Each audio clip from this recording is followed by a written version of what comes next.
में क्या समस्या है, हिंदी में क्या समस्या है। पढ़ी बैठे तो मैं का पढ़ूं। ये मेरा शेड्यूल नहीं बन पा रहा है। ये तो सबसे बड़ी समस्या है एकदम। जैसे कि पता है कि कुछ दिनों पश्चात हमारे एग्जाम होने वाले हैं, बोर्ड के एग्जाम 16 फरवरी से सभी के शुरू हो, चाहे वो 10th क्लास का हो या 12th क्लास का हो। पहला पेपर हिंदी का है। तो अब एक विद्यार्थी से पूछते हैं कि इसकी क्या समस्या आ रही है, मैथ की प्रिपरेशन करने में क्या समस्या है, हिंदी में क्या समस्या है। तो तू अपनी समस्या बताए। तो जो भी परेशानी होती है पढ़ने में उठने में कि मैं ये पढ़ूं क्या पढ़ूं, इस प्रकार से क्या समस्या है। मेरी बात यही समस्या है कि मेरा शेड्यूल नहीं बन पा रहा है पढ़ाई का। देखिए सबसे बड़ी इसकी समस्या है कि इसका शेड्यूल नहीं बन पा रहा है। तो बना पूरे दिन, सबसे पहले हम जब सुबह उठेंगे 5 या 5:30 या 4 बजे उठेंगे, तो सबसे पहले हम उठ के यही कार्य करेंगे। अपनी एक जो डायरी पे एक पेज पे लिखेंगे कि पूरे दिन में हमें पढ़ना क्या है। अब हम देखेंगे हमें क्या पढ़ना है। सबसे पहले हमारा जो एग्जाम है वो हिंदी का है, तो हम हिंदी को देखेंगे कि मुझे हिंदी में पहले तो पूरा तैयार हो गया सब कुछ, क्योंकि हमें 20 प्रश्न तो ऑब्जेक्टिव मिलने वाले हैं।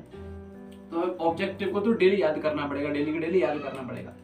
फिर हम उसके बाद देखेंगे कि हमें यदि 20 प्रश्न ऑब्जेक्टिव हैं तो इन्हें काफी याद करने पड़ेंगे। 20 पेपर में करने के लिए हमें लगभग 100-200 प्रश्न याद करने पड़ेंगे, जो कि मास्टर माइंड में वो याद कर लो।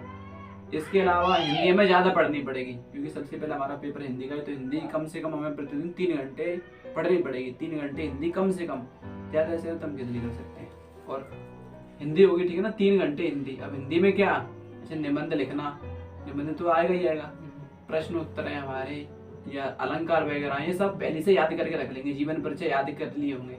पूरे जितने भी चैप्टर है हमारे गद्य के सब पढ़ लेंगे, पद्य के पढ़ लेंगे। हाल पहचान जाएंगे कि ये जो व्याख्या आई है किस कवि ने लिखी है, किस लेखक ने लिखी है, ये पढ़ेंगे। और जब शेड्यूल की बात है तो सबसे पहले हम सुबह उठेंगे और पूरे दिन का शेड्यूल बनाएंगे कि हमें क्या पढ़ना है, कितने घंटे क्या पढ़ना है।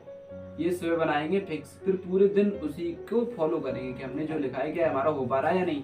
तो फिर वही तो नहीं बात है। वो नहीं बात है तो कोई दूसरा थोड़ी करेगा। अरे बात नहीं, हाँ बता। ये है कि मतलब पढ़ो उसको, क्वेश्चन को पढ़ो तो 3 क्वेश्चन को ही 1 घंटे में, या फिर 2-3 घंटे लग जाते हैं। ये 4-5 क्वेश्चन विज्ञान में है। विज्ञान में 4 क्वेश्चन को पढ़ने में कितना समय लगता है? 2 घंटे। 2 घंटे लग रहा है 4 क्वेश्चन को। तो उसे समझ अच्छे से, किसी मुझसे पूछ या जो अध्यापक हैं उनसे पूछ, तो वो चीज जल्दी समझा सकते हैं। वही चीज है हमें कम समय में ज्यादा कार्य करना है। ऐसी पढ़ाई करनी है कि कम समय में ज्यादा कार्य हो जाए, और हम वो पढ़े जो पेपर में आए।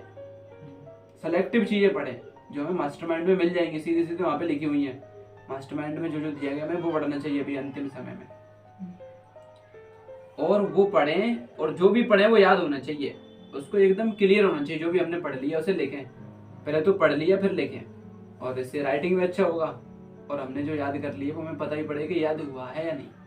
सॉल्व उठाना है, या पिछले साल के जितने भी पेपर हुए 2022 के 7 सेट होते हैं, 7 सेटों को याद कर लेंगे। हिंदी के 7 सेट मिलेंगे तो आंसर में तू 7 सेट को तैयार कर ले, बस तेरा पूरा पेपर हो जाएगा, एक भी प्रश्न नहीं छूटेगा। 2022 के 7 सेट हिंदी के पढ़ लेंगे तो हमारा सभी प्रश्न हो जाएंगे, कोई भी नहीं छूटेगा। ऐसे गणित के 60 तैयार कर लेंगे 7, और विज्ञान के इसी प्रकार से सभी सब्जेक्ट, इंग्लिश के और सामाजिक के।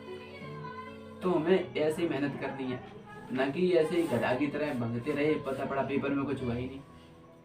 अब हमें अंतिम समय चल रहा है तो हमें सिलेक्टिव चीजें पढ़नी पड़ेंगी।